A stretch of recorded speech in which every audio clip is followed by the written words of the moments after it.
This is the IGCSE Success Overflow. And welcome to O500 IGCSE First Language English. Paper 2 Section A, Directed Writing. In this video, I will focus on speech writing as one of the 6 text types you are expected to know. I will begin by looking at Paper 2 Overview. IGCSE O500 First Language English Paper 2, Directed Writing and Composition mainly assesses writing, although there are 15 marks available for reading in Question 1. To achieve high marks, you need to do the following. Use an appropriate form, style and register in both questions. Whether you are writing a speech, a journal, a letter, a report, an article or an interview for Question 1, or a narrative or descriptive essay for the composition section, knowing the right format, style and level of language is key and will affect your grade. Structure or organize ideas and your writing effectively to persuade and engage the reader. Effectively means with an intention to achieve a certain reaction from your audience. Produce detailed and evocative descriptions if you're doing descriptive writing and even narrative, and for narratives, keep them very engaging and credible. Understand how different audiences, purposes and genres or categories of creative writing should influence or will determine the style of your writing and apply these accordingly when you write. Construct varied sentences accurately and work towards influencing and interesting the reader. Use precise or very clear and very specific and wide-ranging vocabulary, appropriate for the task you have been assigned. You should by now be familiar with the format of the examination paper and follow the instruction on the cover page and inside the question paper. In Section A, you need to respond in your own words and never copy from the reading booklet insert. Avoid lifting of phrases or sentences from the passages in the question paper. In Section B, Composition, be sure you understand that content of descriptive and narrative writing differs. So you cannot, for example, submit a story for the descriptive writing task. Let's look in detail at Section A, Directed Writing. Speech writing. Let's read our sample question. Section A, Directed Writing. Read text A and text B in the insert, and then answer Section A, Question 1 on this question paper. Question 1. Imagine that you are a student of a school which is considering whether or not to demolish an old building on its site. Write the speech you give to a meeting of local people, expressing your views. In your speech you should 1. Evaluate the ideas, attitudes and opinions about buildings given in both texts. 2. Based on what you have read, justify your views on whether the school's old building should be replaced or reused. Base your speech on what you have read in both texts, but be careful to use your own words. Address both of the bullet points. Write about 250 to 350 words. Up to 15 marks are available for the content of your answer, and up to 25 marks for the quality of your writing. Read both texts, and then answer Question 1 on the question paper. Text A, we should replace old buildings with new, better ones.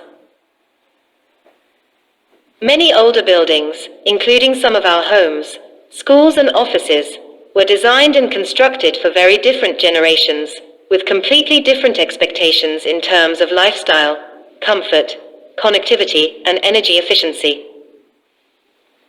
Empty historic buildings that were once local landmarks now get in the way of new projects, such as repurposing of the land for parks, shops and recreational space, that might offer more benefit to the community. If a building looks old and abandoned and you can't find any good reason to keep it, then you should consider demolishing and replacing it. Buildings often outlive their original purposes. Even when still in use, the enormous cost of repairing some very old buildings can be prohibitive, so they become shabby and unsightly.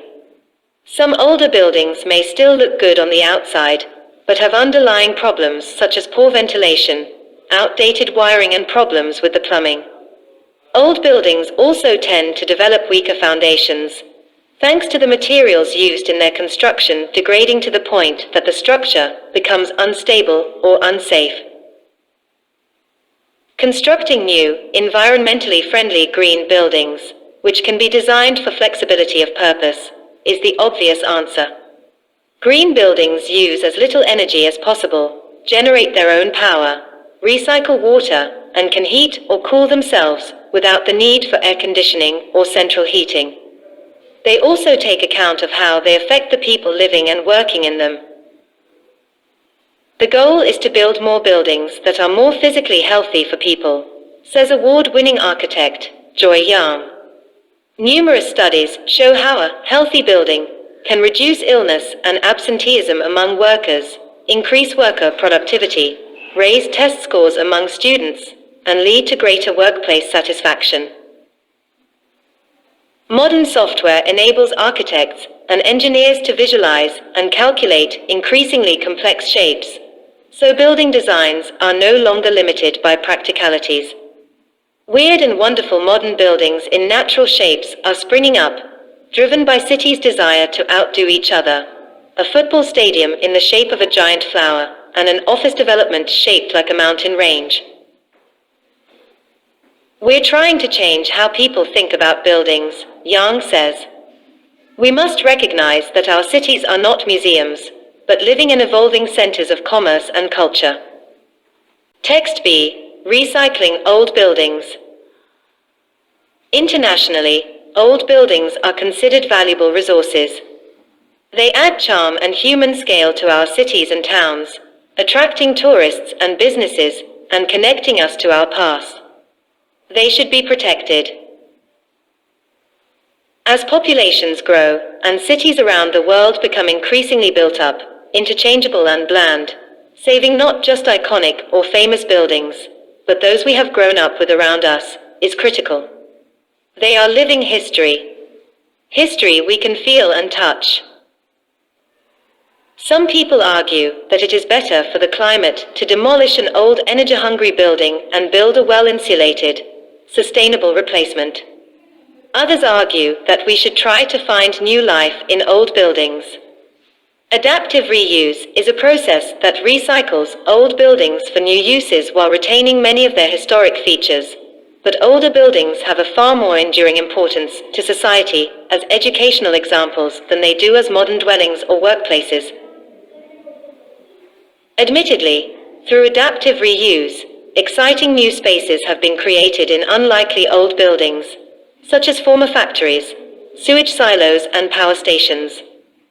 However, sometimes this is achieved by traditional restoration of just the building's exterior, and the interior is gutted to create room for the sort of amenities people expect in a new property. Whether this is relevant or possible depends on the history, significance and structure of the building itself, as well as where it is. Some buildings must be entirely restored and repaired sensitively, at considerable expense, before any upgrading for contemporary use is possible. The most successful projects are those that respect and retain the building's heritage, but add contemporary features that provide value for the future. We see former warehouses transformed into attractive workplace environments, with green living roofs of plants and grasses, and disused theaters repurposed as open office spaces, with their grand staircases retained to encourage physical activity. Sometimes, adaptive reuse is the only way that the building's fabric will be properly cared for, while making better use of the building itself. When properly renovated to incorporate modern, green technologies, old buildings can even use less energy than flashy new buildings that may take decades to save more emissions than were created during their construction. Section A. Directed writing. Your responses should show a clear understanding of an engagement with the topic of preserving or replacing old buildings in the reading texts in question 1. You have to write in an appropriate style and format for a speech to the local community, and use the correct register. Register refers to style and level of language and grammar. For the speech, use a friendly and persuasive tone and direct address. Approach the topic using your own words rather than lifting or copying the words in the passages. For a good answer, you should structure your response independently, selecting and commenting on or employing the ideas in the texts in a coherent response. You may offer some opinion or recommendation about the fate of the old building based on ideas in the texts, and go ahead to probe or offering judgments about them. Do not simply report the views and ideas in the texts with no comment on them. To write a more effective evaluation, you should challenge some ideas in the texts rather than reproduce them and then for. Examples suggest the need for the interests of the school and local community to be better balanced. At all costs, avoid repeating the ideas in the texts, but instead, select points and comment on them. Be sure to identify, pick and address the key or most important issues or ideas in the texts. For example, the fact of the old building being on a school site, or why decisions regarding it might be of importance to local people, are some of the key issues to use in response to the question. We will look at the question in detail in this presentation. Make good use of the bullet points in the question to help you structure your speech and to thoroughly scrutinize ideas in the texts. Ideas such as the opposing challenges of demolition or reuse of the building in question, for instance, needs to be thoughtfully considered. For a more effective speech, you should select from and elaborated upon the material as part of an ongoing meditation on the ethics of dealing with old buildings and the ramifications of any decision for the school and the local community. Remember, you are writing a speech based on the bullet points and not just a summary paraphrasing the question. Paper passages. You should have a clear structure and organization of ideas for your speech. You cannot afford to have a flat and discursive response that is too formal and impersonal without the features of spoken language common in speeches. How to achieve the full 15 marks for reading. The examiner will award you high marks for reading if your speech proves that you thoroughly probed and evaluated the ideas in the reading material, and you did not just give a straightforward listing and reproduction of the points in the texts. How to achieve the full 15 marks for reading. Very high marks for reading are awarded if you show that your speech is accurate and precise in vocabulary, with a clear understanding of the appropriate style and register for the specific task and audience. You will also need to focus carefully on the arguments in the texts, and will get the highest marks for handling the different, often conflicting views with confidence and clear evaluation. Also, any high-achieving student will go further and probe or scrutinize and comment on the implicit ideas and opinions contained in the two texts. You have to further use a consistently evaluative, critical stance and read effectively between the lines of the texts, drawing inferences and making judgments about whether the conflicting attitudes towards the preservation or replacement of old buildings could be reconciled in the case of an old building on the school site, taking the interests of local people into consideration. You may include the two main ideas about demolition or adaptive reuse as they apply to a school building, and develop this with an adequate discussion. Make use of the material from both text A and text B. For every argument in text B, for instance, try and work out counter-arguments in text A. Synthesize ideas from both texts to craft a fully developed speech offering a range of evaluative points to earn high marks for reading.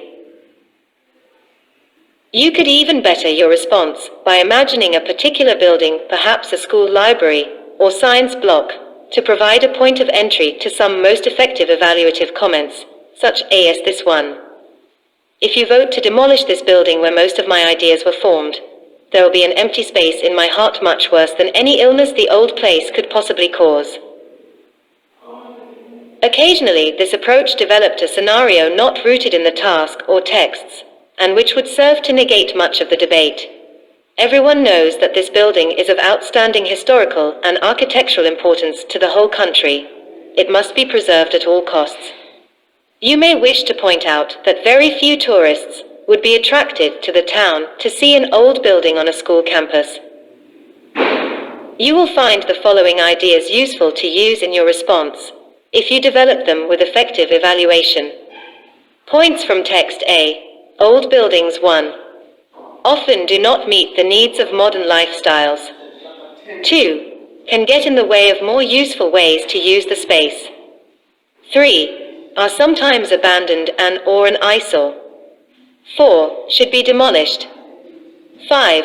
Are expensive to repair and maintain. 6. Often have structural problems. 7. Should be replaced with green buildings. 8. Are bad for people's health. 9. Are limited in the scope and range of their design. 10. Are limiting the development of cities, encouraging us to treat them as museums.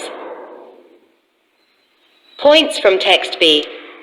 1. Old or historic buildings have value to the economy.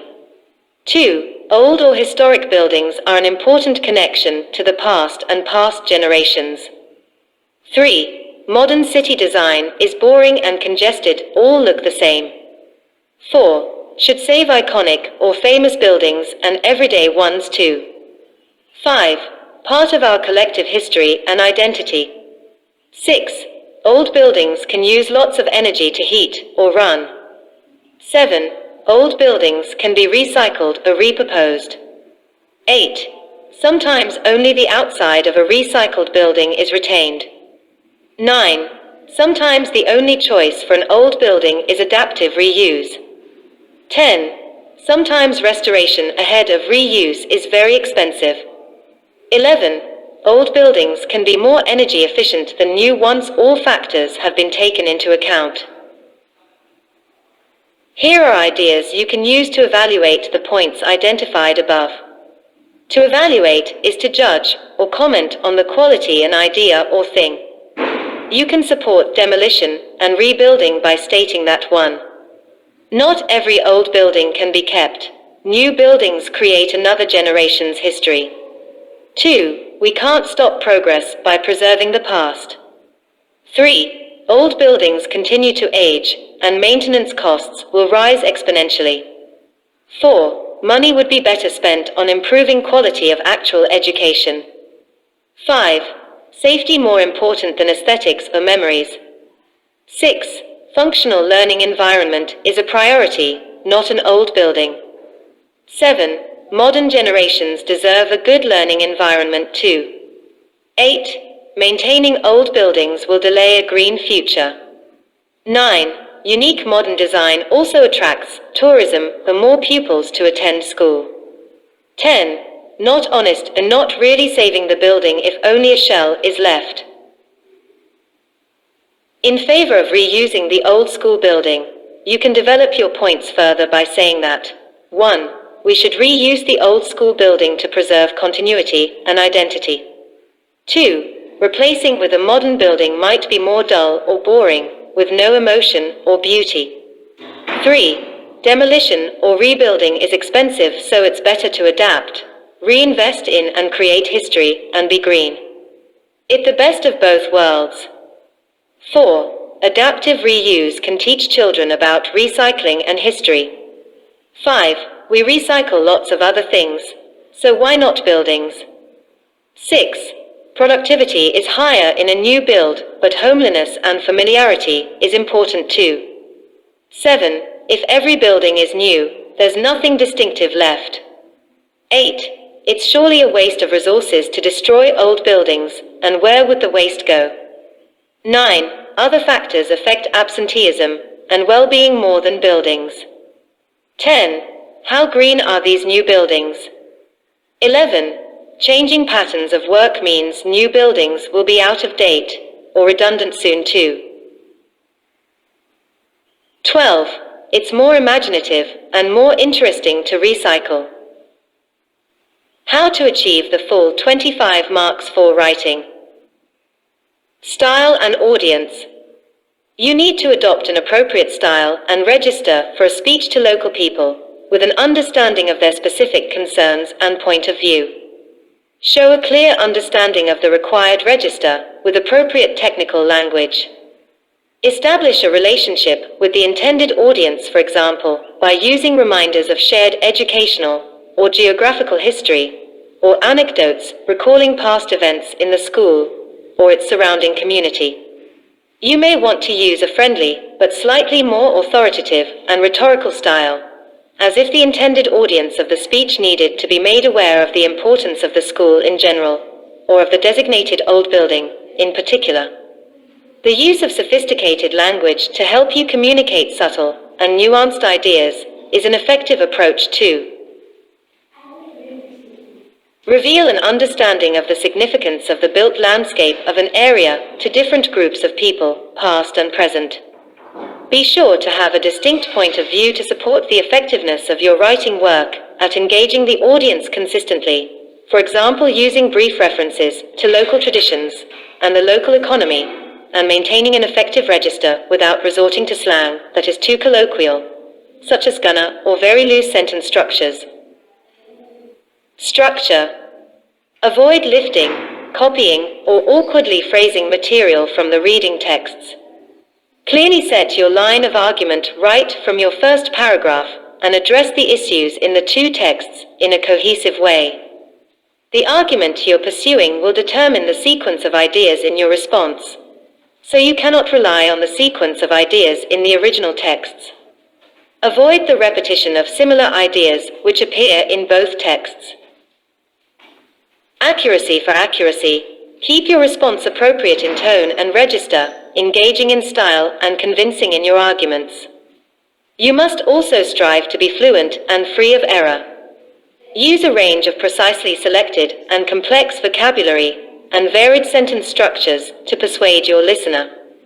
Use some complex sentence structures to help you balance and weigh up contending views. Ensure complex clauses are controlled by careful punctuation within sentences.